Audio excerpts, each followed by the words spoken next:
السلام علیکم دوستو، کیسے؟ امید کرتا ہوں کہ آپ سب خیر خیریت سے ہوں گے۔ دوستو، دوسرا ٹیسٹ میچ جیتنے کے بعد پاکستان کرکٹ ٹیم نے 50 سالہ پرانا ریکارڈ توڑ ڈالا ہے۔ دوستو، ٹیسٹ کرکٹ میں پاکستان کرکٹ ٹیم نے بنگلہ دیش کرکٹ ٹیم کو فالو آن بھی دیا، ساتھ میں 50 سالہ ریکارڈ بھی پاکستان کرکٹ ٹیم نے توڑ دیا ہے ٹیسٹ کرکٹ میں۔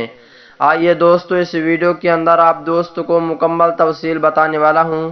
دوستو، پاکستان کرکٹ ٹیم کے سچے اور پکے فینز ہیں تو اس ویڈیو کو لائک کریں، چینل کو سبسکرائب کریں، بیل آئیکن دبا کر آل پر لازمی کلک کر دینا ہے۔ تو دوستو، بڑھتا ہوں ویڈیو کی جانب اور آپ دوستوں کو بتاتا ہوں اس حوالے سے مکمل تفصیل۔ دوستو، پاکستان کرکٹ ٹیم پہلا ٹیسٹ میچ بھی جیت گئی تھی، جبکہ دوسرا ٹیسٹ میچ بھی پاکستان کرکٹ ٹیم جیت گئی ہے۔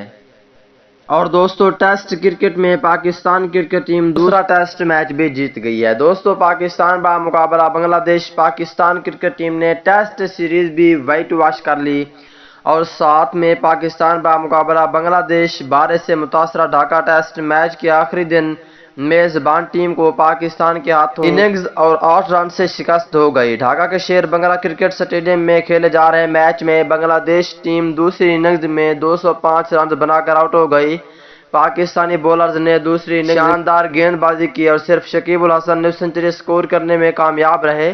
انہیں 63 رنز بنا کر ساجد خان نے بولڈ کیا۔ مشفیق الرحمان دوسری اننگز میں بھی رن آؤٹ ہوئے اور انہوں نے 48 رن بنا لیے۔ ساجد خان نے دوسری اننگز میں بھی شاندار بولنگ کا مظاہرہ کرتے ہوئے 4 کھلاڑیوں کو آؤٹ کیا، جبکہ 2 وکٹیں شہین شاہ آفریدی اور حسن علی کے حصے میں آئیں۔ پاکستان ٹیم کی جانب سے پاکستان کرکٹ ٹیم وہ واحد ٹیم بن چکی ہے جو ٹیسٹ کرکٹ میں ایک ہی اننگز میں پورے میچ کو ڈکلیئر کیا ہے اور میچ بھی جیتا ہے۔